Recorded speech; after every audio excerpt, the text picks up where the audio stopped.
Hey, it's Ed. Before we get started, I want to thank 4 brand new podcast supporters: Jeff Stevens, Dan and Jennifer Skeeters, and Matt Nunez. Jeff, Dan, Jennifer, and Matt all signed up to be Patreon supporters of the podcast, which means that they support it on a monthly basis. If you're interested in learning more about that, you can go to mountainandprairie.com/support. Second thing is the tickets to the event in Bozeman continue to sell, which I'm thrilled about, and I really appreciate everybody who's already jumped on board. It's still over 3 months out. It's on August 30th of this summer in Bozeman, Montana at the Ellen Theater. You can go to mountainandprairie.com/Bozeman to learn more about it. But if you live up in that area, you're going to be up there Labor Day weekend, you should come by and check it out. The tickets are pretty inexpensive, and they are selling. So I would encourage you to grab one, or maybe grab like 100 of them if you're so inclined. But I'm really looking forward to seeing so many of y'all in person, and it's going to be a really fun evening. So thanks for the support in advance on that. That's all I got for now. Here's the podcast.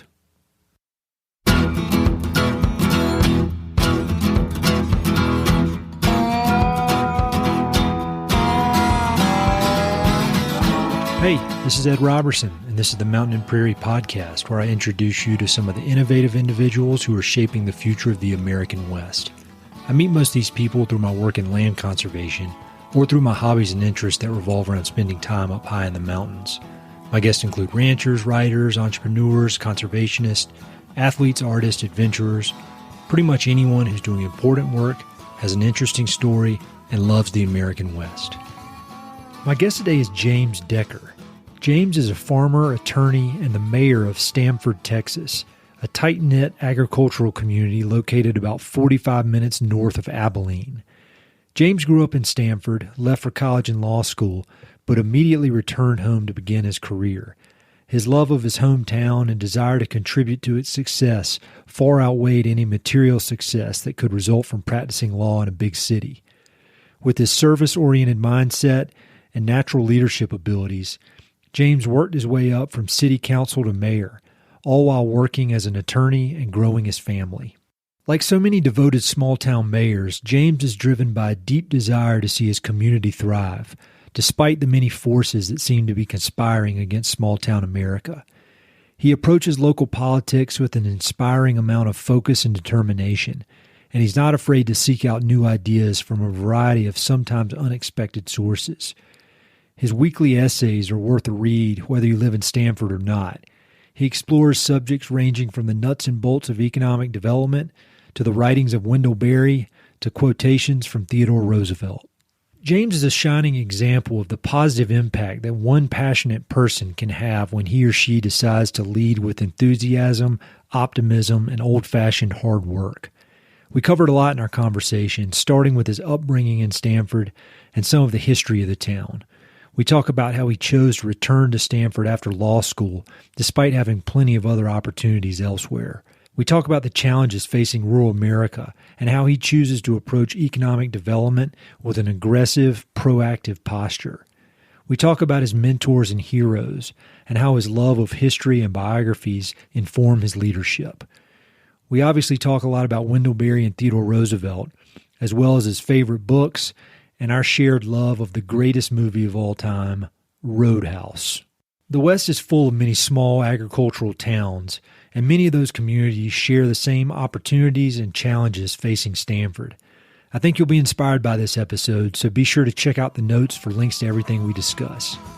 Hope you enjoy.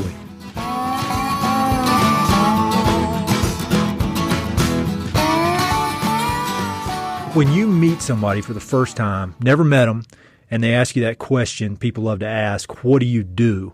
How do you answer that? Well, I guess it's pretty simple and straightforward. I used to say that I was a lawyer and farmer, and I got that from a buddy of mine was introducing me to some people at a cattle convention, and he said, "Oh, he's a lawyer / farmer." And I thought, I like how that sounds. So now I say lawyer, farmer, and mayor of Stamford, Texas. Well, I want to talk about all three of those, but maybe the best way to start is talking about Stamford. If you could just kind of set the scene, because even though you're from Texas, I'm from North Carolina, I feel like there are so many overlaps in the way we grew up in the communities we grew up in, and we've also got really cool accents, which is a bonus for everybody listening. But can you just kind of set the scene? Where is Stamford? How many people live there? What's the town like? So there's about 3,000 people in Stamford, and it's about, if you're familiar with Texas, it's about 45 miles north of Abilene, which is the nearest big city, the nearest place with a Starbucks and a Dillard's and places like that. And if you're from the 30,000 feet scale back, we're 150 miles west of Dallas. So we're smack dab between Dallas, west of Dallas and east of Lubbock, right on the edge, right in the big ranch country, so to speak. All the famous historic ranches, the 4.6s, the Pitchfork, the Wagner, the Swenson, the R.A. Brown, the Matthews, the Nail, those are all within an hour's drive or less, or a couple of those are right outside of town. Got it. And so what are I guess agriculture is obviously up there, but what are the main kind of economic drivers in and around Stamford? So it's an agriculture-based economy, cattle, cotton, wheat. We're also in the cotton country, but we're not the ones that are blessed with irrigated farming. We're dryland cotton farmers in this part of the world, which caused some people to reevaluate our judgment, and probably fairly so. A dryland cotton farming, when it rains about 18 inches a year max, is a dubious and adventurous proposition, to say the least. So, but Stamford is also it was built as a kind of a trade center. It was originally a railroad town. Mm-hmm. It's where three different railroads met, and they had a big railroad roundhouse and facility here, and it had a bunch of produce and grocery warehouses, and so it was the shipping point and the trade center that serviced all the outlying towns and in several, basically within a day's ride in the early 1900s. Got it. And so did you grew up there, I'm pretty sure.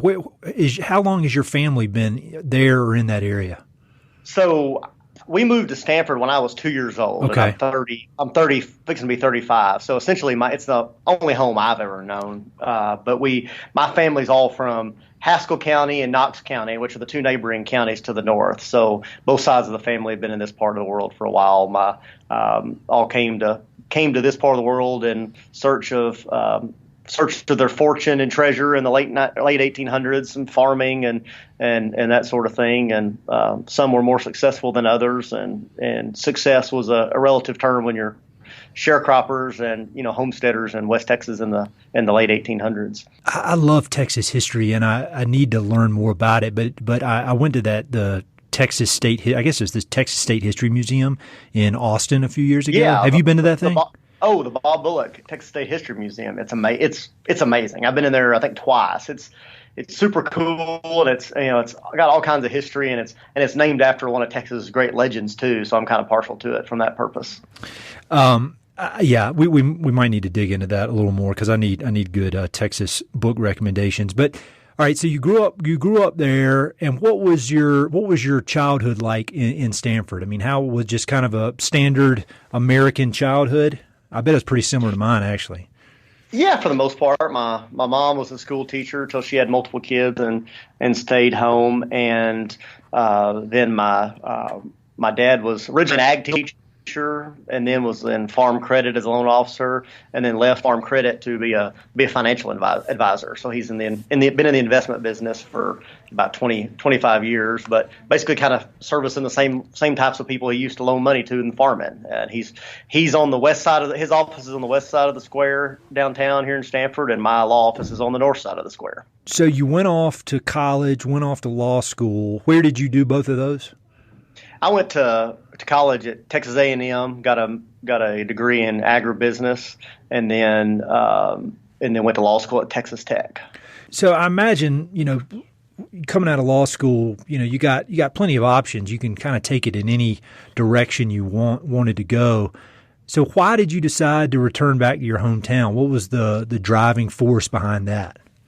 Well, that had always been my goal, was to come back to Stamford. I thought maybe it might take me a few years to get back. I might have to make a sojourn as a lawyer, either in Abilene or somewhere farther away for a few years till I was ready to come back. But that was my ultimate goal. And I tell people this, and I think sometimes they think I'm making it up. But my law office downtown is a building that I've wanted to have ever since I was a little kid. It's a historic building downtown that was built by West Texas Utilities Company, which is a big electric utility in Texas that was kind of the behemoth that employed more people in the communities and was a big community partner from the early 1900s up until the consolidation and deregulation changed the electric utility business in Texas in the 1990s. But they built this building. It's got these Spanish tiles on it on the outside and just all kinds of just cool architecture. It's got this bronze awning out front. And when I was a kid, I thought, I don't know what I want to do, but that'd be really cool if my office was in that building. So That's awesome. I had the chance to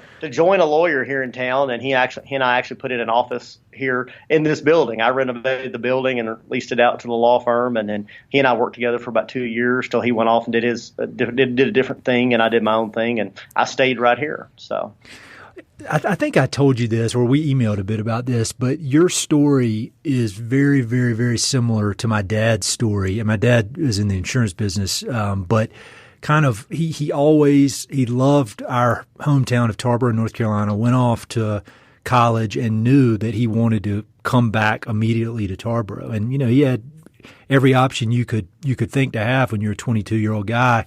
And yet he chose to come back and has kind of, his whole life has been devoted to building up this community. And it seems like you're in the somewhat early stages of it. That's a similar path. I mean, like when you're a kid or before college, what was it about that town that really stuck in your head and made you want to come back? Because I just think it's so cool, and it's the exact opposite of it's very opposite of what most kids coming out of college want to do. They have these big dreams of going out and doing some crazy thing, but both you and my dad immediately wanted to go back to their hometown. So what was driving that, if you can figure it out? It was a product of my experiences growing up. I was very fortunate and successful in school activities and and FFA and academic competitions and all that sort of thing. And it was I was just felt very fortunate and very blessed, and by the community, because it's a very supportive community.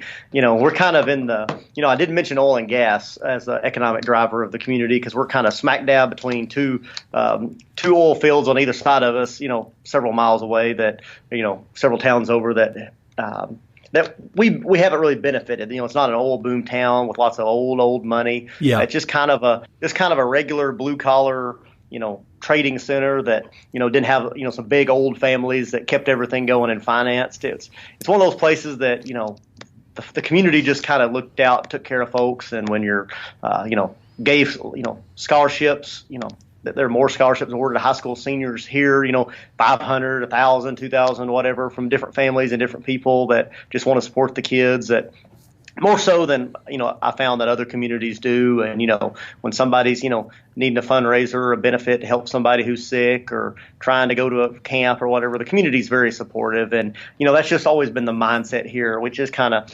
like we've just been. It's not a wealthy town by any means. Some folks would call it to some degree a poorer community, but it's always been one that's kind of has worked to help folks when they need it.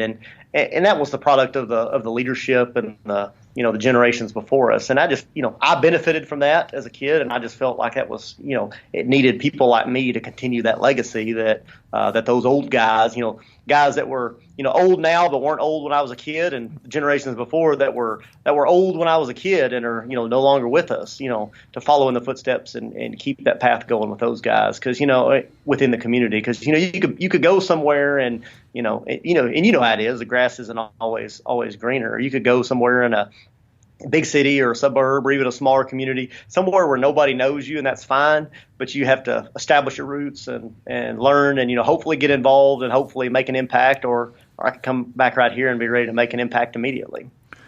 It's interesting when you talk about the economy there and how it's, relatively poor community compared to some of these others, because that's exactly how my hometown was. When you look at a county map of North Carolina, Edgecombe County, where I grew up, is one of the poorest regions, but that community of my hometown is one of the most tight-knit communities I've ever experienced. And it's interesting how I think people move to big cities and suburbs and that kind of thing for the economic upside.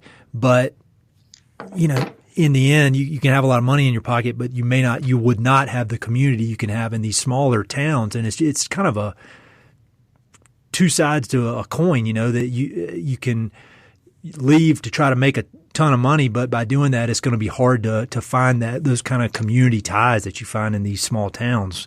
I don't really know where I'm going with that, but it's just kind of an interesting observation. When you talk about some of the older folks that were older when you were a kid, does anybody come to mind specifically, people you admired from afar and that may have played into your decision to want to come back to that town? To some degree, yes. There were some old guys that were lawyers and entrepreneurs. Before that was a word. They just had a bunch of different businesses, and and some of those guys that were ranchers. Stamford was founded by the Swenson family, who was S.M. Swenson was the first Swedish immigrant to Texas, and ended up with all this land out here, and then they ended up bringing Swedish settlers over, and so a lot of folks in Stamford are descended from those Swedish settlers, and his sons were instrumental, and when they helped set up the town, they helped set up the waterworks and the electric company, and they did all these things, and we're talking early 1900s and teens and 20s, and one of them was president of First National City Bank of New York, which today is Citibank and Citigroup, and he was chairman of the board of that thing, but they had their ranching interest out here, and they were always instrumental in making sure the community was set up right and done right, and selling land to the folks that were farming from them, and they wanted to make sure they left a lasting legacy here in the community that would continue on for future generations. And then there's just a lot of those guys, just that if you read the Stamford history, names that wouldn't necessarily mean anything to anybody else, but guys that either had a small oil company, or they owned a bank, or they owned a dry goods store or a hardware store, and they've been dead. Some of them have been dead for 50 years, but they've got streets named after them here, or some of them mysteriously didn't have a street named after them, and I'm fairly certain they probably refused that honor because they didn't think it was worthwhile for them and want to name it after somebody else. But you see their pictures looking through the museum and stuff, and you can see those guys dedicated their lives to basically carving out a community on the dusty West Texas frontier, and they've left it, and town was founded in 1900, and in 2019 it's still going, and it wouldn't have been possible without those guys just trying to scrape it out and create it from scratch. So when you compare Stamford to other towns in West Texas, or really just throughout the country, when I spend a lot of time in different small towns, and it seems that there's some that they may not have all the money in the world, but they have a ton of community pride and a sense of just a tight-knit community, and people are proud to be from there. And then kind of the other side of the spectrum are small towns that may not have much money, and nobody really seems to care, and it's just kind of withering away. Sure. Why do you think some towns are able to keep that pride and others are not? I think it's a product of the leadership, and I don't know that Stanford's not perfect. Last thing I want to do is let anybody ever think that it's a perfect idyllic community that's like out of a novel that's not real life. We've got our problems. We got streets aren't we need more work on our streets. Our water and sewer system needs more repair. It's too many vacant lots and overgrown lots and abandoned houses in the community. But, it's a community that cares about its people. Years ago, when my family had the chance to move to Stamford, my granddad, he was one of those guys that was an entrepreneur before he ever, before it was a word, Yeah. and he had everything, some people, everything that everything they touch turns to gold, where everything he touched, sometimes it seemed like fell apart. He had chickens, and then they flooded out, and he lost 2,000 chickens. He hauled cotton burrs out of the gins, which is a hard way to make a living, and they had trucks burn up and everything else, and catch on fire, and he was just hard working, trying to make a living, and sure. He ended up retiring as a bread man for Miss Baird's Bread Company, but before that, his dad, so my great granddad, had started a bakery, and they made fried pies, and among other things, they delivered about 5,000 fried pies a day back in the 1950s in this part of the world. That was kind of the peak of the population around in this area of West Texas, and so they were making and hand rolling and then delivering 5,000 fried pies. And so he knew all the communities in the area. And my dad had the opportunity to move to Stamford, and he asked my granddad, he said, what do you think about Stamford? He said, through there is not necessarily the prettiest town. It doesn't have a lot of, necessarily, legendary, architecture where it's all, it's built the same way by some, German immigrants or whatever. It's just kind of very utilitarian town, I would say. And my granddad told him, he said, in all my years as a delivery man, he said, delivery men weren't always treated well in communities because, people think they're stealing from them or they're up to no good or trying to take money or whatever. And he said, but I was never treated as well anywhere as I was in Stamford. He said, town may not always look like much, he said, but the people are second to none. And that's always stuck with me. And I think that's why Stamford holds on. It's got its issues, it's got its challenges, and we can talk about that in a minute, but it's the people. Its people have always been the life force and the lifeblood of Stamford. One of my very first essays that I write weekly was about empty buildings and empty people, and it was we've got a hometown boy who's a wide receiver for the Pittsburgh Steelers right now. He won a scholarship out of high school at Oklahoma State, ended up being first team All-American, won the Biletnikoff Award as the nation's best wide receiver in Oklahoma State, and just a good kid. First kid that ever that was recruited as a D1 athlete and not walked on in probably 50 years in Stanford, and so he's thriving and doing well. And there was a national college sports website came and did a story about his family, and this author, he wasn't from Stanford, he's from I think Iowa or kind of up in the upper Midwest, and he wrote about, Stanford had, a lot of vacant buildings, businesses that had closed down and that sort of thing. But he was talking about how its people were, how great its people were and how caring and supportive they were of James Washington, who's this football player, and just about each other. And that inspired me to write this essay. And I said, you can do something about the vacant buildings. It's a lot harder to do something about the vacant, empty people. There's a lot of communities that have, the empty people. We may have empty buildings, but we don't have empty people. Well, those essays, I think I'd love to talk more about those because we connected online somehow. And we were just talking before we started recording about how I trash social media, yet I've managed to form all these really cool relationships. So I need to be quiet about social media. but so talk to me about those essays. When did you decide to start writing those? Because I loved them. And I guess we connected on Facebook and I started reading those things. And where did the idea initially come from for those? Well, so it's kind of funny, kind of circle back to our hometown football star. That was about November of 2017, I want to say it was. I was reading another article about him in our community that had been written in the Oklahoma State school newspaper, and a local official or local leader, ostensible leader who shall remain nameless, had given an interview in this college school newspaper, and talked about Stanford being a dying community. And I thought, you know what? If that's the best we can do, if our own, our community leaders are going to call us dying to the outside world, then, that's, enough's enough. That needs to be, we need to have some more positive-minded leadership and communication out there in the world. So that kind of inspired me to start writing the just to maybe because we see lots of things on Facebook. You and I, you can scroll Facebook book and get just detested with the political drama or the interpersonal drama or everything on there. And I thought, you know what, I just want to put something out there positive, do it weekly, so people can expect to read it and look for it. And it's just something maybe inspirational or positive or forward looking about rural America. And that's where it kind of started. And actually that that essay I wrote about vacant buildings and vacant people was actually the very first one that I made in my weekly series. So you write those things and you put them out, and I mean they're definitely positive, but they're also realistic. I mean, it's not like you're blowing smoke. I mean, I feel like they're grounded in reality, and they fully embrace any challenges that are going on in small town America. Have you ever gotten any blowback for anything you've written on that? Surprisingly not. I think I've been very careful to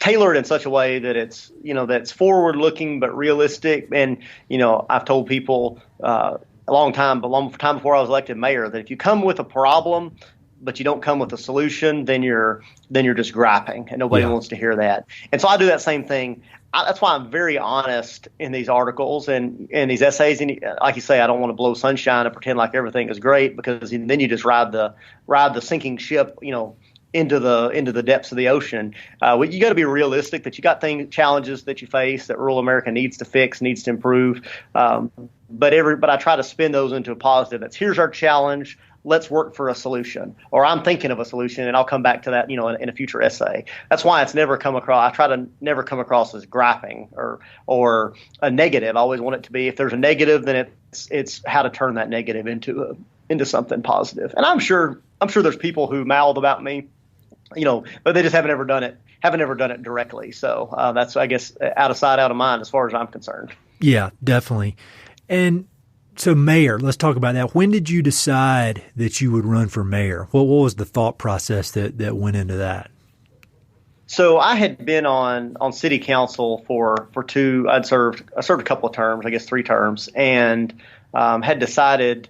Had several people had asked me when I ran for re-election city council the last term, which would have been 2016. They said, you really ought to consider running for mayor. And at that point in time, I didn't feel like I was ready. I didn't feel like, in my professional life, because the mayor is a part-time gig that pays a whopping $50 a month. So it's not a professional mayor job, and I can't live on $50 a month. So, so I said, not right now. Really didn't, and really, I would not have run until I kind of had my vision and my ideas formulated too. And so I just said, now's not the time, maybe next time.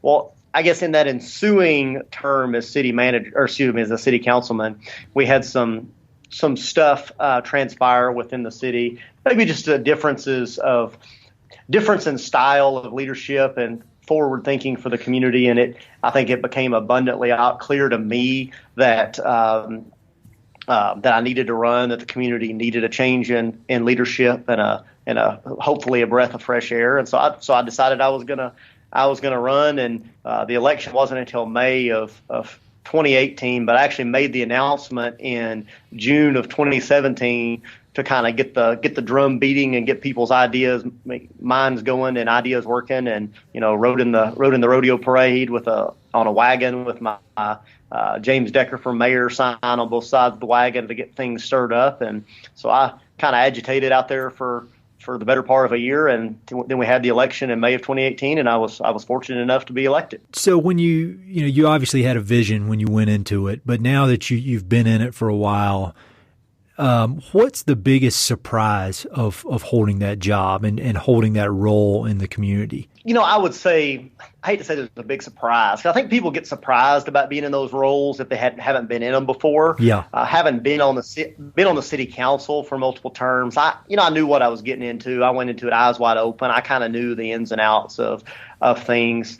I will say probably the biggest surprise to me have been, you can look at voter turnout. It's good. It's not, there's not 100% of people showing up to vote. Stanford probably does better than, Texas average, but, Texas is a low turnout state. The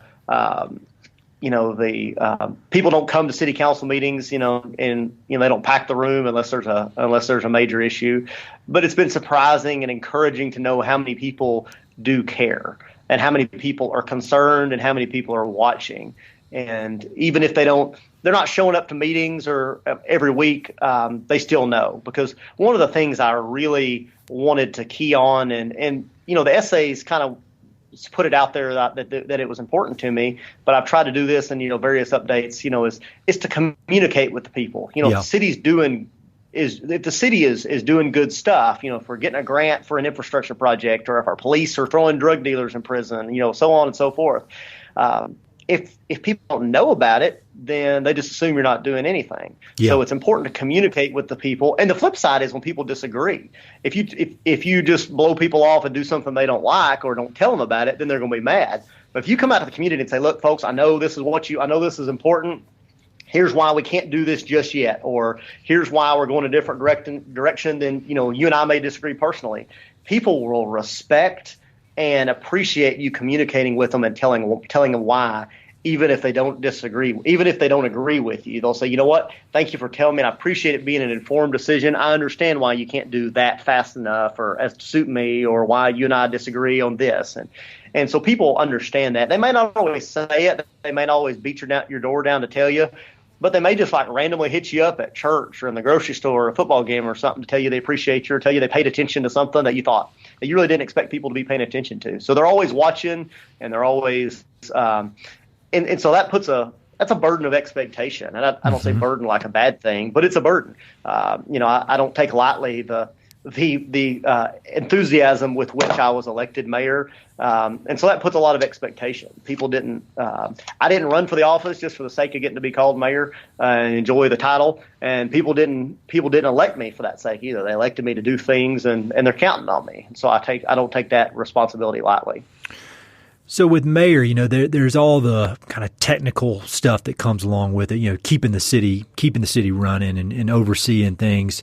But when you kind of zoom out a little bit and think about big issues and kind of the big picture and maybe the overarching idea or reason why you decided to get into that and take on that responsibility, what is the biggest, if you just had to narrow it down to one thing, and I know that's hard, but what is the biggest issue facing Stamford and the surrounding area, and what's your ideas for fixing it or I guess attacking that challenge head on? I've told people, they said, well, you don't have time to be mayor. When I was running, and they said, how are you going to do this, that, and the other? And I said, look, we have city staff who runs the administrative functions of the city.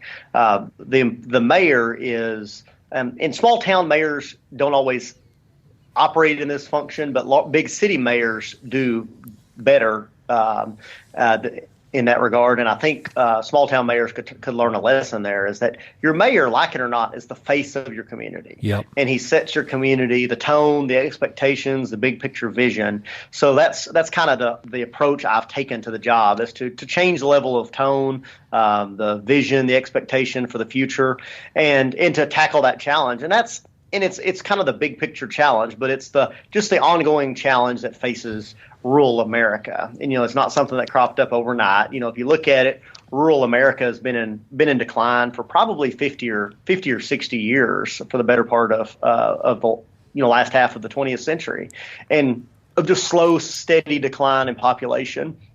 Part of that is due to changes in world economics and population shifts, and part of it is we in agriculture were too darn good at our jobs and too darn good at technology. I heard somebody say something the other day that said, well, if it's good for our farmers, then it's good for our community. And to some extent that's true, but if you look at all the revolutionary changes in agriculture over the last 50 to 60 years, the mechanization of agriculture, that has been the result of the population decline. Because what it would take 10 or 15 or 20 people to put in a cotton crop, grow it, and harvest it from start to finish, those same jobs can be done with 1 or 2 or 3 people. And so those folks aren't living in our communities anymore. And that's not to say that we shouldn't have done it that way. I'm glad that our the agriculture industries have been more successful and become more efficient in those regards.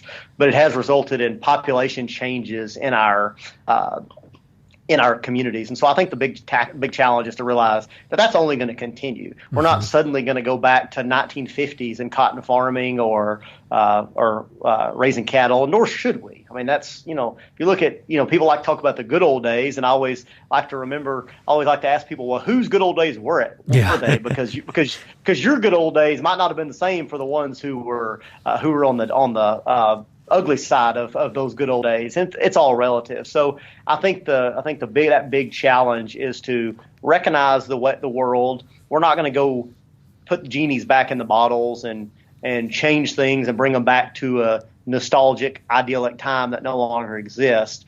We have to figure out how to adapt into the modern world and figure out what our sales pitch is. That, okay, it's not 1920, it's not 1950, it's not 1980. Why should people want to live in Stamford, Texas, or rural America in 2019, and then go sell that story and pitch that and to the world? Because we don't always do a great job of telling our story either. As a sales pitch of why you should live here. Because I live here, my dad lived here, my granddad lived here, my great granddad lived here. People don't care about that in 2019.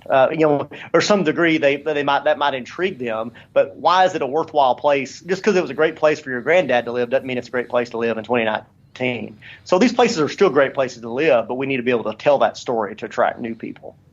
So when you think about economic development in your community and just generally small town communities, what are the kind of beacons of hope, or what you look towards, or the kind of the best case scenario of how things could play out to keep the community intact? I mean, you don't want it obviously to turn into some kind of crazy suburb kind of thing. Keep the community intact, but continue to have that economic activity that allows people to have jobs and a good way of life, and maybe attract a few people here and there. Sure. One of the things we talked about earlier was folks moving to suburbs, and what's interesting is the trends in suburbs and exurbs.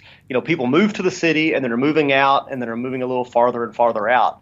People are looking for the close-knit community, the small town dynamic, all these things. And there are suburbs in Texas and elsewhere that have built faux town squares, and have developed the community around that town square. And I'm thinking, for crying out loud, we've got a town square that was put in 1900. Nobody had to create it. It's the real thing. It's an old school one-way square too, that you'd have to drive all the way around one way. So people are seeking that quality of life and that close-knit community dynamic. And we need to be able to pitch them that, hey, we've got the real thing here, rather than you having to create one. And technology is you can make lots of gripes about technology has made our world too efficient and has impacted a lot of jobs, whether it be agriculture or journalism or manufacturing or whatever. But technology is also an opportunity. Just like here we are Skyping right now. Yeah. People can work and do things more remotely and from farther away than they've ever been able to do before. We had some folks who moved to Stamford within the last year and bought an old historic home. And one of the old historic homes in the community, 3 stories with columns and this colonial design that was built by one of the town's early real estate developers. And this house was put up for sale, and there were people in town that said, that house won't ever sell. They'll never get that thing sold. And it was bought by some people from out of state who work remotely in technology, and they had been looking for a cool house like this somewhere. And some friends of theirs saw it on Zillow or wherever and said, "Hey, y'all ought to check this out." And they went and saw it, checked it out, and then moved to Stamford with no connection whatsoever, because they said, we can live anywhere we want to, and we want to live in a cool old house like this and buy it at a relatively cheap price compared to housing costs in the booming communities in the West that they came from. So people can live here and work remotely in Dallas or Los Angeles or New York, wherever they want to, and have a quality of life where you can be at Walmart in 5 minutes. You can be at you can be at a shopping mall or a Starbucks or whatever in 45 minutes, which in the grand scheme of things is not much. Which is not much farther than you would if you were living in the suburbs and trying to get to those places in the city, especially during high traffic. you've got quality schools, low, low cost of living.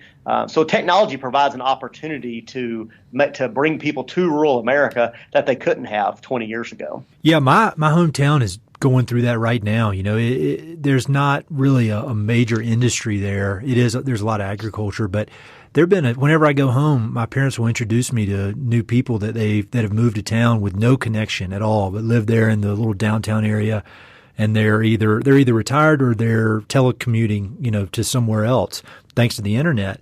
And it's a pretty cool deal because they get to live in this really nice, tight-knit community with really nice people who welcome them in.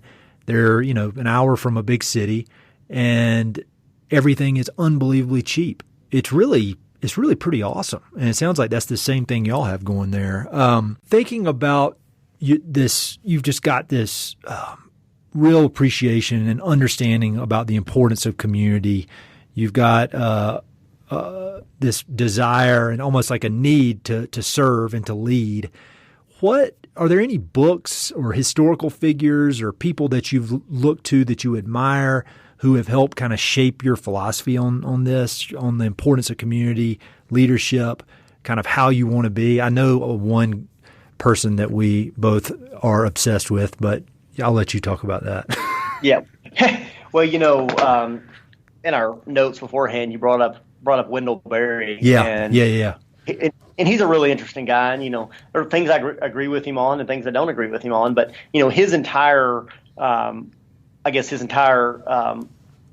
writing perspective comes from the importance of place and people having a connection to their place. And that's why he writes, about his place in Kentucky. And, I think that's something, and there was a guest of yours not that long ago that talked about people having a connection to place, and that's why it was important for them to get outdoors and have a connection to the outdoors.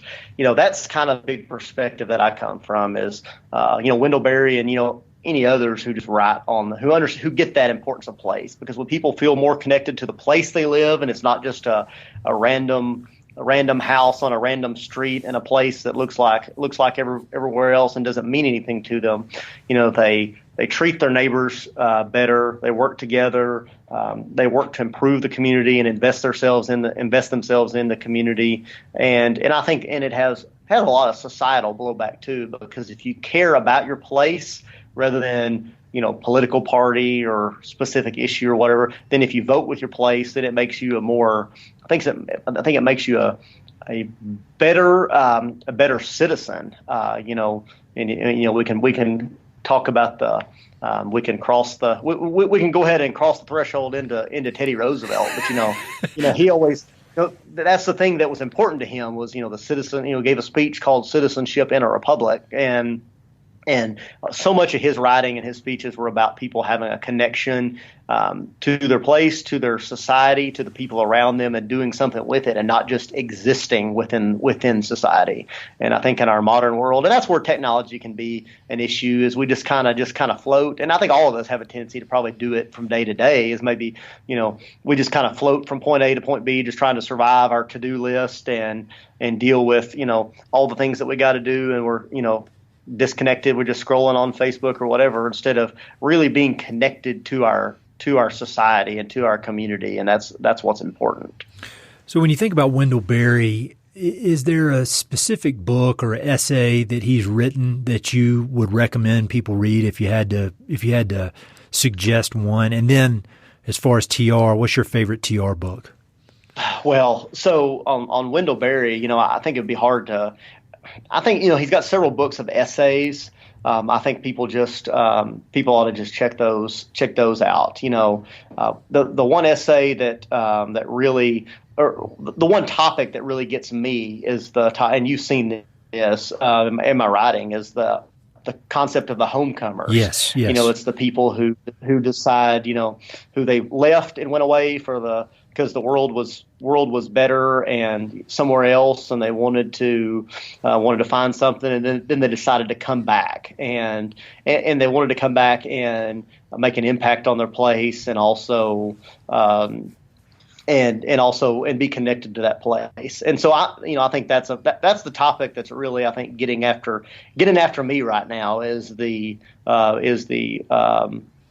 is just that concept of the homecomers and trying to put that into real into use in Stamford. One of his probably the more popular essays is called the book of essays is called The Unsettling of America, Culture and Agriculture. That's a good one. People aren't always gonna maybe gonna agree with everything in there, and that's fine. And I don't necessarily agree with everything in there. When you had Jess Womack on here several episodes back, he was talking about cattle conventions and that sort of thing should have speakers that aren't just telling them what they want to hear, but are wanting to challenge people and make them think. And I think that's really important. I think you can have your beliefs and read things that maybe you disagree with, but that challenge you and make you better and make you maybe shape or shift or sharpen the things that you believe too. So I agree with that completely. I feel like, worst case scenario, if you hear something you don't agree with, it just bolsters the idea you had to begin with, and you feel more confident with it. Best, and I do see this as best case. You change your mind and you learn something new, and you got a new idea. I mean, I heard some guy named Sam Harris that I admire said, "I don't want to be wrong for 1 second longer than I have to be." And so I love being challenged on that kind of stuff. And sometimes I'll get a little bristled or whatever, get a little like defensive, but I know that I need to be listening to stuff that I don't agree with, and I welcome it. So I'm with you on that. Well, and the not to go too deep down the political road, but we're talking about I see people that I know that are ostensibly grown adults who are firing off. They see some tweet they don't like from some congressman, that they disagree with, and they fire off an angry tweet and like, you don't know what you're talking about. If you lived out here, you'd understand. And I just shake my head and I think, that'll definitely teach them. Your random tweet on a Wednesday afternoon suddenly changes their worldview. But then you hear these conversations about, a lot of these that have been on your podcast, and, start talking about why grazing livestock is the environmentally sustainable and environmentally conscious thing to do. You think you could have a serious conversation about science. You could have a serious conversation about whatever the topic is. You start thinking that person who you think you are completely diametrically opposed to, if y'all actually sat down and had a conversation, you might realize there's some shared commonalities there that they don't understand your worldview, and it's not through anything other than they don't come from the same place that you come from, and they need to understand that because they've never seen a herd of cattle up close and personal. They've never looked at a native prairie other than what they've seen on a picture or flying overhead or something like that. Maybe they might, because what the end result they want to accomplish, a better society, more prosperous society, better environment, is actually the same thing you want, and we all want that together. So thinking about the political divide and how damn angry everybody seems to be, do you feel like in Stamford, kind of on the local level there, that is that an issue for you, dealing with these kind of polarized views, or is it because everybody is such a tight-knit community, people know each other, people know where they're coming from, they're more willing to entertain ideas that may be outside of what they think, or is it somewhere kind of in the middle there? Oh, I think people, Stamford's like anywhere else, has people that have strong views on both sides of the political divide. Mm-hmm. It is a current conservative community. It's the Texas map is red, and this is the reddest part of the map. There were 2 counties over in King County. I think that was a place where they didn't have any Democrats at all vote in the presidential election. Of course, there were only like 90 Republicans that voted, so it wasn't like it was a huge deal. But local perspectives tend to the local issues, the things that we deal with on a day-to-day basis, the major partisan issues on the state and national level have nothing to do with those things. Water and sewer and streets and parks and people's property taxes, local taxes being too high. Those are largely not Republican and Democratic issues. Yeah. Sewers are not not Republican or Democrat. Streets are not or conservative or liberal. So people have those views, and that's fine. And I try not to wade too heavily into those partisan national politics issues on Facebook or elsewhere, just because except to get people to thinking. I probably posted some things every now and then that probably made people think I was a crazy liberal, and then other people think that I was a hardline conservative.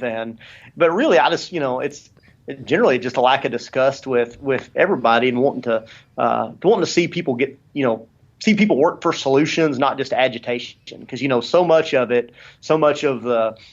culture, the political culture, is built around creating a problem and agitating against that problem to fundraise, and then continuing to develop, fundraise for your political organization or your campaign or whatever. And the problem is, if you solve the problem, then you don't have anything to continue to fundraise on. So you got to keep it.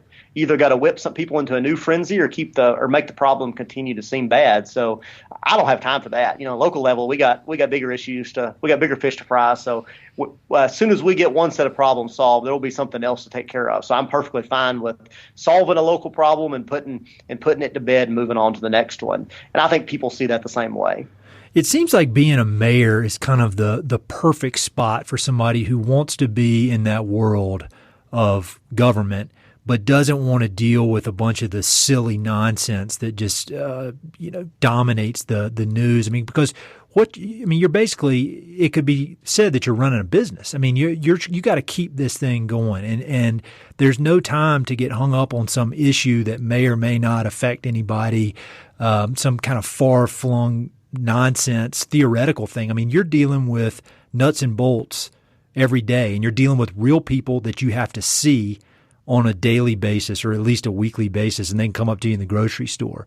And I would think that would be really refreshing. I would think it would be hard if you got the personality like you have, of wanting to get stuff done, liking people, liking the community. I would think like trying to run for representative or senator or something like that it's not the same skill set. Am I right in that?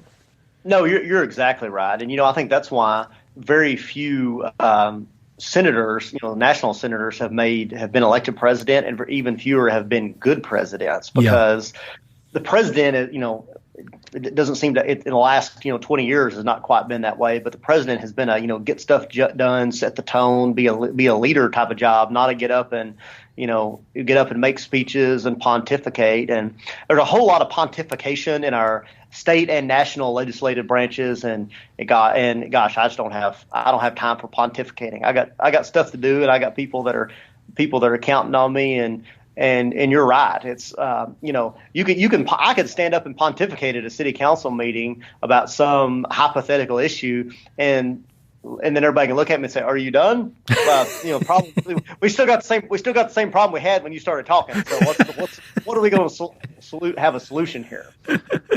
So we've got little girls that are about the same age. Yours just turned 1, or is getting ready to turn 1. Mine is just turned 1 a month or two ago. How has that changed your perspective on, I guess, just life in general, but also the importance of service and the importance of community? Maybe it hadn't changed it, but has it at all? I think it has sharpened a lot of the things that I already knew. The importance of giving back to the community and being part of it, and to fill those shoes of those folks who impacted me.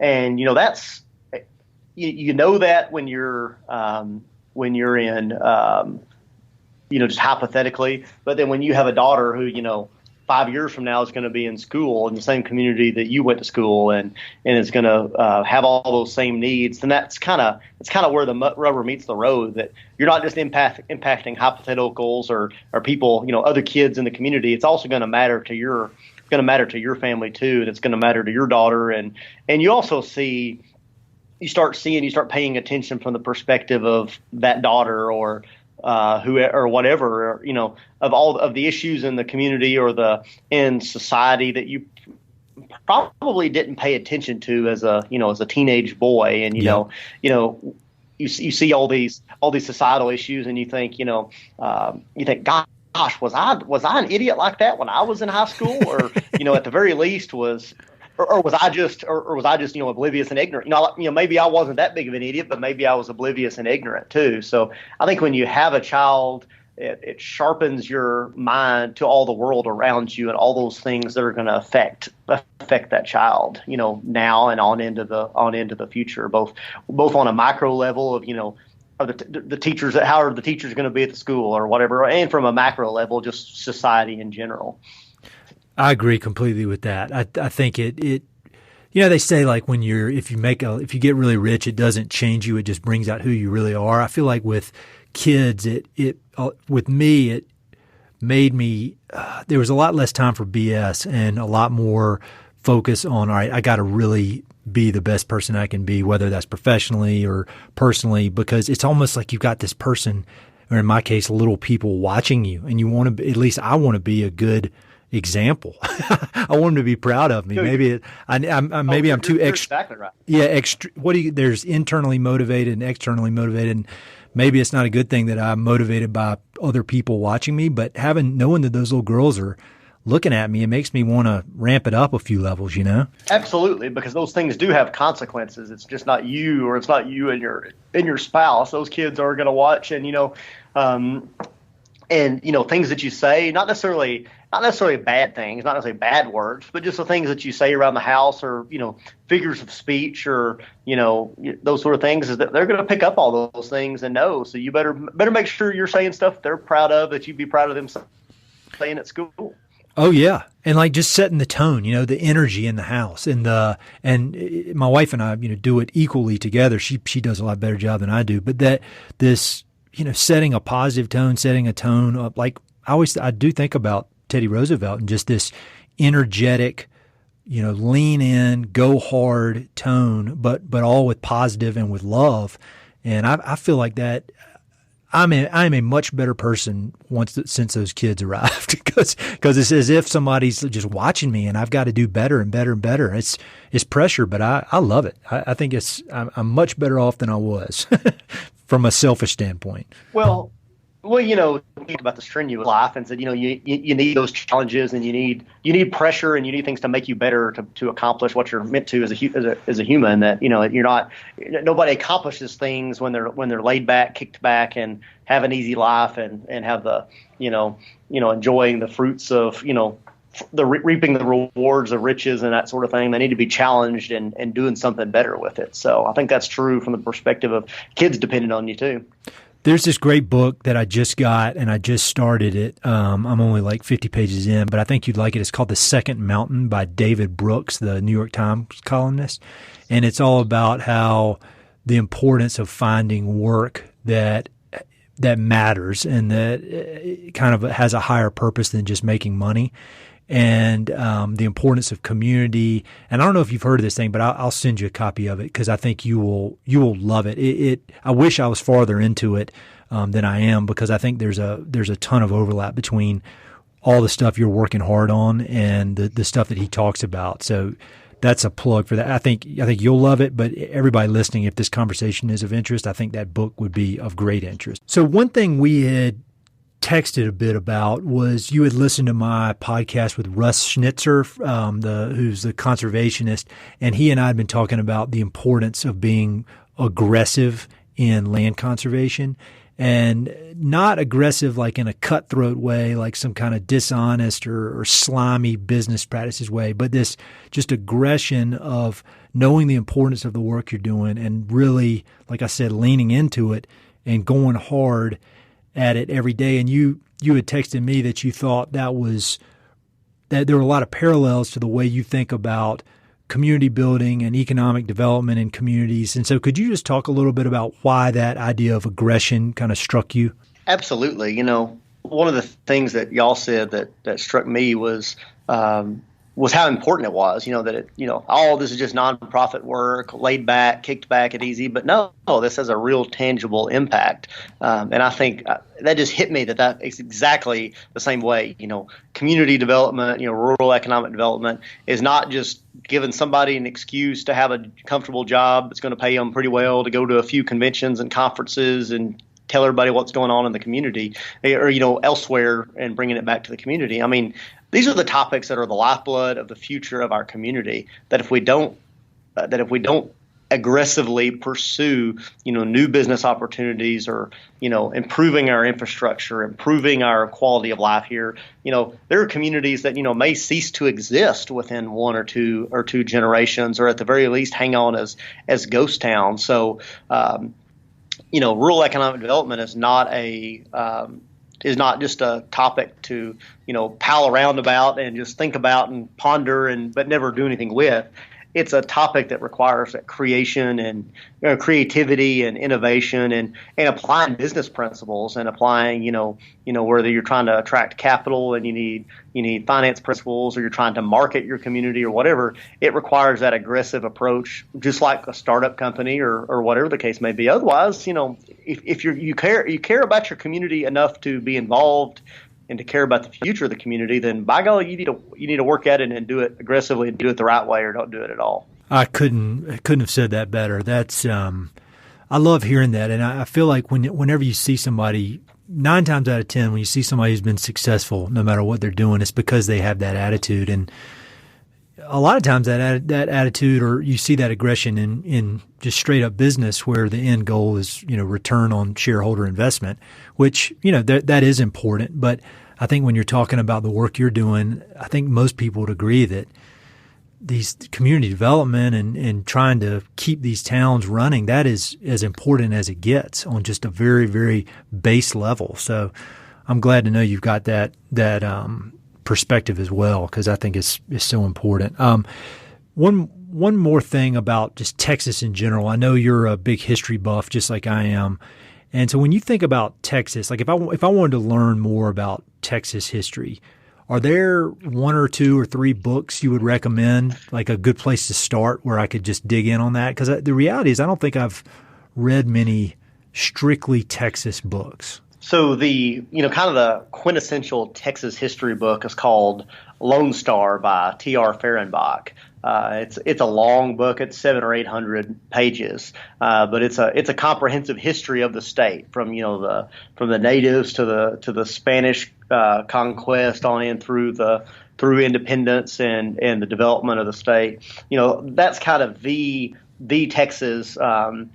The Texas history book. So if somebody wants to understand the history of Texas, that's an important one to read. There's a book called Lone Star Nation, written by H.W. Brands, who's a historian who used to be at Texas A&M, now he's at the University of Texas, and he's written a lot of great books. He's written books about Andrew Jackson and Benjamin Franklin and J.P. Morgan, and he's just a really interesting historian. It's a very readable book, and it gets into a lot of the history of what transpired, what caused, why did Sam Houston come to Texas and get involved in the Revolution? Was what was really going on at the retreat back east towards San Jacinto? Was he trying to get close enough to the American border that Andrew Jackson could send the American troops to fight the Mexican army? Really interesting stuff there. So those are kind of the 2 just general Texas history books if you want to learn just the general overall history.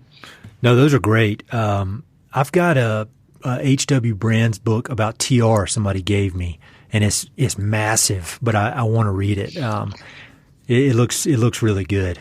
And if you don't follow H.W. Brands on Twitter, he's been tweeting the history of America in haiku form, and periodically he'll tweet just different haikus about what's going on in the development of America, and it's just really amazing and really interesting. Cool, I'll check that out. So speaking of books, actually, so I've got these quick questions I ask people at the end. I think this is a perfect transition to go into those. Are you good? Can we do that real quick? Absolutely. Awesome. So what is, if not just Texas, but the West in general, if you had to name 1 or 2 of your favorite books about the West, what comes to mind there? Well, I'm gonna request to name more than 1 or 2. Yeah, go. Just let it rip, man. Let it rip. You and I have talked about this one before, but "Goodbye to a River" is one probably my favorite book all time about Texas, and it's a part history book, part philosophical book, part travel diary of John Graves riding his canoe down the Brazos River in the 1950s when he thought this stretch of the river was going to be dammed up. It's where he'd spent his youth, and he's essentially saying goodbye to the river.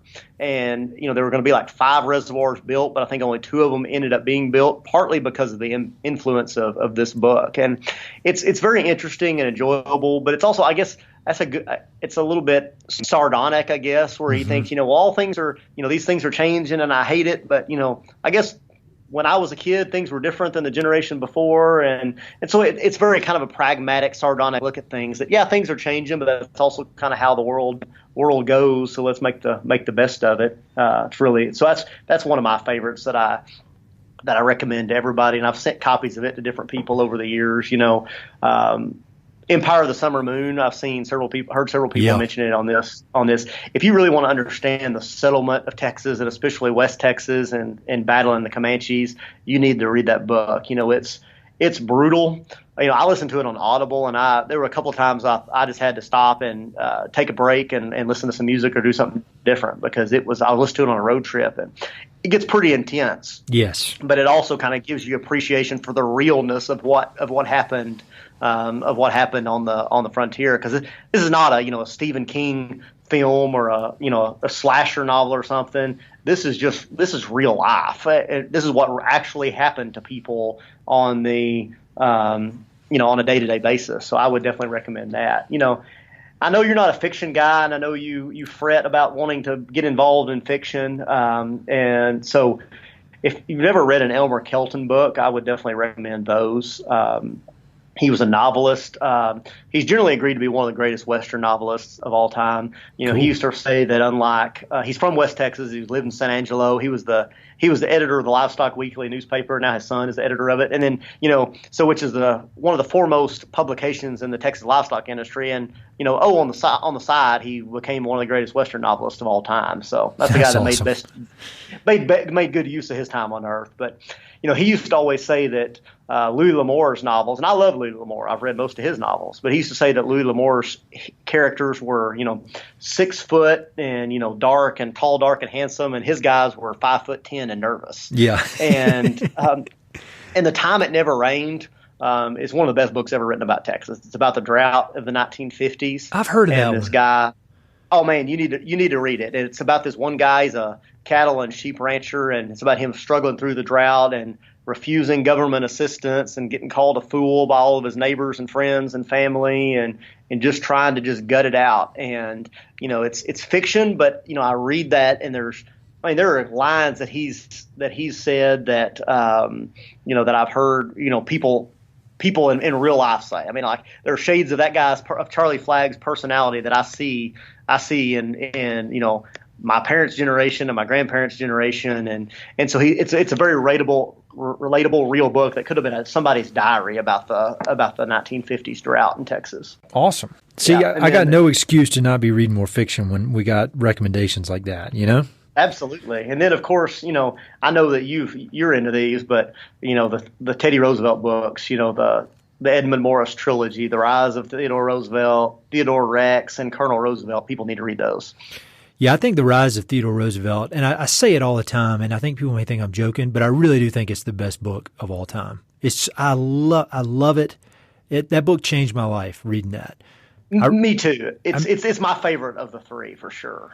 Yeah, it really is. I always say that, the TR's, the least interesting thing TR did was be president. People just think that he was an awesome president. If he had a war or something, he would be probably a top 3 president, but because it was relatively smooth sailing, he wasn't challenged in the way that like FDR or George Washington or Lincoln were. But but that first 41 years of his life, they got crammed about 10 lives worth of stuff just in that first 41 years. It's insane. And that book starts, with him, I think he's like swimming naked in Rock Creek or something, and just being, and boxing in the White House. And you're thinking like, who is this guy to start off with? And, and the book ends with him becoming president, and the big party boss saying, that damned cowboy just became president. And man, it's just a rollicking good time from start to finish, all through there, and incredibly inspiring too.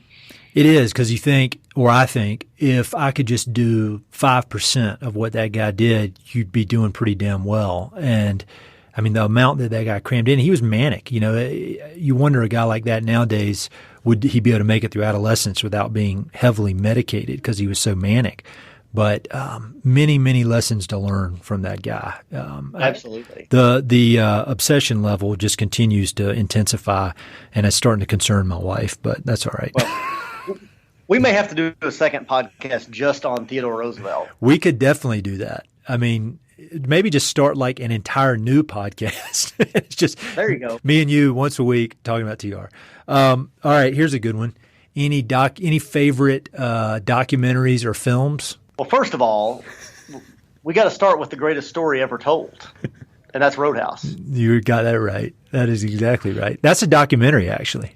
If not, it should be. I mean, it's my wife says, I keep it on the DVR, and it drives her nuts because she thinks when you take something off the DVR, watch something off the DVR, you should delete it. Well, that one's I keep available at all times. And recently, I had a network TV version of it on there that was, it was edited and cut out a few parts because they had commercials.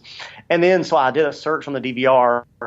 And I found 3 different showings that were coming up on different channels, and I recorded all 3 of them to see, so I could view each of them independently and decide which was the best cut that I wanted to keep. So when she came in and found Roadhouse recorded 3 different times, you can imagine how excited she was about that. But I try to watch it at least once a month to keep to stay inspired, because Dalton's mantra for cleaning up the bar has got a lot of applicability. It needs to be a leadership book, actually. I've told you I'm going to write a very serious, very long and detailed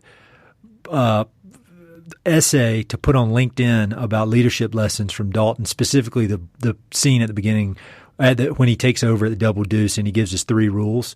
And it's be nice, man. Yeah, that's it. Just be nice. That's all you got to do. No, Roadhouse is the greatest movie of all. It's my favorite movie of all time, which means it's the greatest movie of all time to me. And if people have not seen that, they need to see it immediately. It's free on Amazon Prime, so go see it now. I mean, they're just giving away free on Amazon Prime. They're just giving it away. Gold. They're giving you gold life lessons. Yes, so, there's much to learn there. I guess from the Western perspective, Lonesome Dove is still my all-time favorite, Western movie. Yep. It's hard to beat, especially because you think about the fact that McMurtry was writing that novel and the movie was made to try to dispel the mythology of the American cowboy, and all he did was make it worse, which is really interesting to me. And have you ever heard the original casting on that movie when they originally tried to make it? No, I haven't. It's originally going to be John Wayne and Henry Fonda. Really? And, as interesting as that would be, I don't see how that would have been anywhere near as good as Tommy Lee Jones and Robert Duvall. I agree. I'd never heard that. That's really interesting. Huh. Yeah, that'd be a completely different deal altogether. All right, so you've obviously got a very full life between – we haven't even talked about your legal practice on top of everything else that you're doing, but you got your regular job as an attorney, family, your role as mayor. What do you do for fun in any downtime? Much to my wife's chagrin, reading and writing about rural development is kind of one of my hobbies. I like to do that for fun. I like to sit around and ponder things, and but in our my family has a cow-calf operation and runs some cows and grazes on native pasture and then, improved pasture and cropland. And one of my things that I love to do is I really love native grasses. That's why the Jim Howell podcasts were like crack to me. Like, it should have been illegal. It was so enjoyable, but I actually have some native grass growing behind my house, like trying to put together some test plots, cool. Kind of learning what grows and won't grow. And I told my wife the other day that our lot behind our house is about a half an acre. And I really wanted to just turn the whole thing, except for her part that's the garden. I wanted to turn it into a complete, like a restored native prairie. And she just rolled her eyes and just said, just. I think she told me that I needed to get the things done in the yard that she wanted me to get done, that she had been asking me to get done before I take out some bushes or something before I started on restoring the native prairie to 1880. Yeah, those Jim Howell podcasts are great, and for people who want to learn anything about grasses and the importance of grasslands, those are. I mean, it's like probably 3 hours worth of listening to one of the masters talk about it. So Yeah. Like 3 hours, but it seems like 15 minutes. Yeah, he's so good at talking about that stuff, and he's such a cool guy on top of it. So yeah, I'll have links to those. What is your favorite location in the West? And it could be a town, a specific ranch, a trail, just anywhere that is important to you. It's going to sound cliche and probably expected, but just really this part of the world is really just my favorite part of the West. You can drive out of Stamford for about 10 minutes and be out in the hills and the red clay dirt and the nothing as far as I can see except just pasture and native grasslands and mesquite trees, and it looks like it not too far from like it did in 1880, and you can drive if you've never spent any time in West Texas, kind of around the Caprock area, like between east of Lubbock, or you're driving between Guthrie and Crosbyton, and you're driving through these canyons and especially around sunrise, and you're just driving through the Caprock canyons, and the sun is just gleaming off those cliffs, and it's really amazing. It makes you feel kind of how this kind of part of the world, if you spend, or any part of the world that you spend too much time in can feel ho hum at some point, but sometimes you just need to be rejuvenated by one of those drives out early morning where you just realize it's a pretty cool place to live, even if you take it for granted sometimes. And and I will say one other place that I've visited that's probably the most beautiful place on earth that I've ever been to was Lake Louise, Alberta, Canada. Oh yeah, I've never been there. There's that hotel that was built by the Canadian Pacific Railway that's right there on the lake, and that lake is so deep blue and green, and we've all seen pictures of it. It looks amazing, and I've been hiking up in the hills around the mountains around that lake. But it's one of those places that pictures really cannot do it justice, and you look there and you're just like, holy cow, this is an incredibly beautiful place as there is on the earth. Yeah, I need to get up there. I've seen so many photos. I've never been to the Canadian Rockies. I just have to get up there. What is the best piece of advice you've ever received? That's a hard one.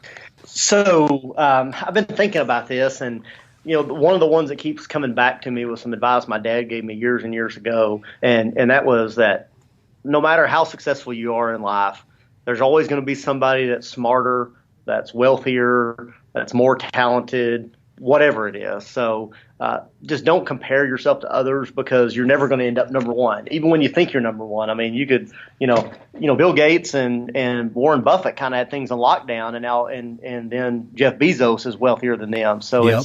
So if even those guys can get outclassed, then you can too. So don't compare yourself to others. It's important to have goals and people that you admire and aspire to maybe emulate their success or their things that they do in life, but don't compare yourself, because if you compare yourself to others, you're always going to end up disappointed. That's very wise advice. I've actually been thinking about that recently. I think that is very wise. Next to the last question, if you could make a request of the people listening to this podcast, and as people that love the American West in one way or the other, make a request, offer some words of wisdom, ask them to do something, what comes to mind there? I'm one of a lot of your folks have talked about people getting outdoors and that sort of thing, and I would encourage something similar to that, but it's connect to your place, the place that you live, whether it's a place you grew up in or a place you're new to. Connect to that place and see why it matters, because there's good people everywhere. And it's not just Stamford. Everybody's place has a story. Everybody's place is generally worth living and worth bettering. And if you have a place that's not worth living and not worth bettering, or it isn't to you, then why are you there, or do you really want to be there? Yeah. But if it is, connect to that place, whether conservation is your thing, or agriculture, or being a local leader within the community, or whatever it is. That connection, I think, will give you more satisfaction about life and more and just more purpose. That is very wise words, and I think that's a perfect way to wrap it up. So, how can people connect with you? You're online in a lot of different forms. How can they connect with you? How can they connect with Stamford? What's the best places to look on the old internets? Well, I'm online probably far more than I should be, so I'm easy to track down. The I'm on Twitter at James Decker 2006. I'm on Instagram at James M Decker. M as in Michael. And then I'm on Facebook as James.Decker because heaven forbid I have social media accounts that are the same across platforms. So Cool. Well, I'll link to all that. But man, this was awesome. And I really, really, really admire the work you're doing. I mean, you could easily be sitting in downtown Houston using these talents to make some oil and gas company a few extra bucks, and you're using it for the betterment of your community. And I just really admire it. I think it's inspiration no matter where people are from who are listening. So I wish you all the best and keep up the great work. Keep cranking out those essays. And I can't wait to watch as your career continues to evolve. Well, you keep up the great work too, Ed. You and your guests keep me thinking all the time. So that's something I would encourage folks to listen to these podcasts. Even if you look at the topic and you think, I don't know if that interests me, or I don't know if I agree with that guy. I found all of them insightful and challenging in their own way. So all of us working to make others around us better is how we make this world go round. Hey, it's Ed again. Thanks so much for listening to the podcast, and thanks for listening to that particular episode. I hope you enjoyed it. Before you go, I've got 3 quick things. Number 1, if you like the podcast, please do me a huge favor. Either pass it along to a friend who may be interested, share it on your social media, or go to iTunes and give it a 5-star review. All those things would mean a lot to me, and they would really help to spread the word about the podcast. Number 2, if you've listened to many of these episodes, you know that I love reading and I love talking about books. Every other month, I send out a quick email with a few books that I've recently read and highly recommend. The subjects are varied, but they're pretty much all nonfiction with an emphasis on history, biographies, adventure narratives, and topics related to the American West. There are no sales pitches for ranches, no spam, no other kind of nonsense, just books. So if you'd like to sign up for the list, head to Mountain and Prairie/reading, or just go to Mountain and Prairie and there's a massive tab at the top that says book recommendations. Click on it. There are a ton of good books that I've read. Some of the old email lists are on there. You can go crazy. There are a lot of books. And finally, if you know anyone I should interview for the podcast, please don't hesitate to reach out and let me know. All my contact info is at mountainandprairie.com, and I'm on all the social media stuff, Facebook, Twitter, Instagram, blah, blah, blah.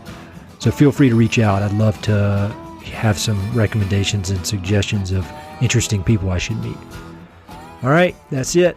Thanks for listening. Talk to you soon.